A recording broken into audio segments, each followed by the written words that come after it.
2025 அமைதி நோபல் வென்ற வெனிசுலாவின் இரும்பு பெண்மணி. 2025ஆம் ஆண்டுக்கான அமைதிக்கான நோபல் பரிசு வெனிசுலா நாட்டில் ஜனநாயகம் மலர தொடர்ந்து போராடிய வெனிசுலாவின் இரும்பு பெண்மணி என்று அழைக்கப்படும் மரியா கொரினா மச்சாடோவுக்கு அறிவிக்கப்பட்டுள்ளது. இது குறித்து வெளியிடப்பட்ட அதிகாரப்பூர்வ அறிவிப்பில் 2025ஆம் ஆண்டுக்கான அமைதிக்கான நோபல் பரிசு வெனிசுலா மக்களுக்கு ஜனநாயக உரிமைகளை பெற்று தருவதற்காக அயராது போராடி நாட்டில் சர்வாதிகாரத்தில் இருந்து ஜனநாயகம் மலர குரல் கொடுத்து வரும் மரியா கொரினா மச்சாடோவுக்கு அறிவிக்கப்படுகிறது என தெரிவிக்கப்பட்டுள்ளது. மரியா கொரினா மச்சாடோ கடந்த 14 மாதங்களாக தலைமறைவாக வாழ்ந்து வருகிறார். அவரது உயிருக்கு ஆபத்து இருந்தாலும் கூட அவர் வெனிசுலாவை விட்டு வெளியேறவில்லை.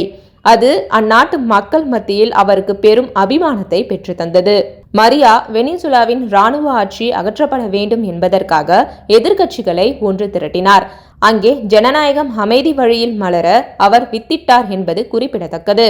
இந்த ஆண்டு நோபல் அமைதி பரிசுக்காக 338 விண்ணப்பங்கள் வந்தன. அவற்றில் 244 தனிநபர்கள் சார்ந்தது, 94 நிறுவனங்கள் சார்ந்தது.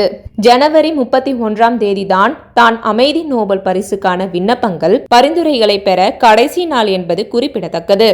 அமைதிக்கான நோபல் பரிசை தனக்கு வழங்க வேண்டும், அதற்கு எல்லா தகுதியையும் பெற்றுவிட்டேன் என்று அமெரிக்க அதிபர் டொனால்ட் ட்ரம்ப் கூறி வந்த நிலையில் அவருக்கு அந்த பரிசு கிடைக்கவில்லை என்பது கவனிக்கத்தக்கது.